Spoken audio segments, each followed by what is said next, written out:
Role reversal takes hold in the play King Laz, where a woman must take over her 95-year-old parents' home.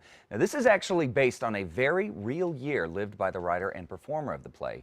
You can be sure to laugh as well as be moved very deeply by this one. Here with us, the writer, director, performer. Well, did you direct the piece No, as I'm well? not the director. I have a great director. You might as well, you know, wearing many hats here. Susanna Guillaume, thank you for coming in. Appreciate it. Happy to be here. So, tell us about this play, King Laz. First off, what does the name mean? Well, my father's name is Lazarus. Okay. And we called him Laz. And it's a reference to King Lear because he was in charge of absolutely everything. Gotcha. Okay. And then it all fell apart into a sort of madness like Lear. And it is a story of a father and a daughter to a large degree.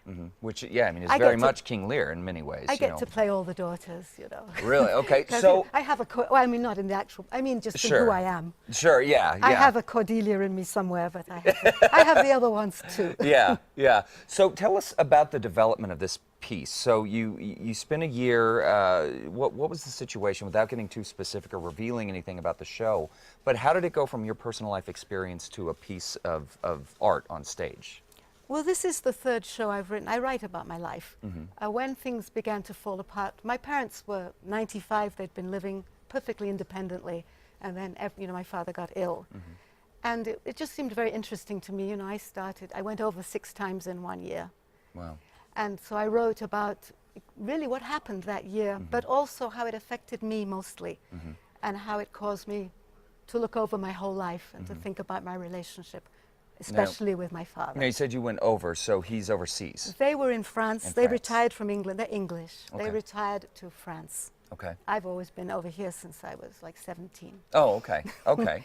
And so the piece is happening at the Adobe Theater? Yes. Is that right? And this is a one-night only performance Yes. at the Adobe? Yes, at 7 Okay. p.m. Okay. Yes. Now, is this the first time, you said you've written other pieces, but is this the first time that King Laz is performing? Is this a premiere piece, or is this No, I've something you're bringing performed down? it in New York, and Okay. I've performed it here at the Solo Fest, and I did perform in Santa Fe and Taos. Wow. Okay, Yes. so this one's got some history behind it. Yes, I Yeah. feel more, I like it when it's at this Yeah. stage. Now, you said that this is the third piece you've written. Are they all solo shows that you have written? Yes. Okay. What is it like to develop a piece as a solo artist for the stage? Well, to me, it feels very natural. Yeah. You know, I always wrote, but I didn't really know what to do with it. And I always wanted to perform, but I didn't want to be an actress. When I started writing, knowing I was going to perform, everything came together. And I like the fact it has to be very condensed. You know, it can never be more than an hour. Right. People would go crazy. So in the 12 pages that I write, I put nearly my whole life, Wow. you know. Wow. And that condensation and that, it makes it very interesting for Yeah. me to write like that. Yeah, I and would also imagine. to know I'm going to speak it brings it alive Yeah. and allows for a lot of humor and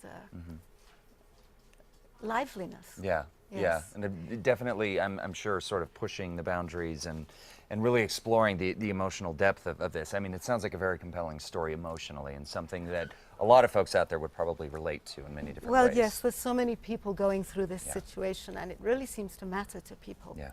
Yeah, fantastic. All right. So again, folks, King Laz showing is this Sunday Yes. at the Adobe Theater, which is on 4th Street. Beautiful black box theater here in the Duke City. For more information on the show and how to get tickets, head over to Casa.com, click on the Casa blog. I do have to tell you, the Adobe is limited in its seating. This is a one-night only performance, so get your tickets now. Thank you so much, Break Legs, this weekend. Thank you so much. Thank you.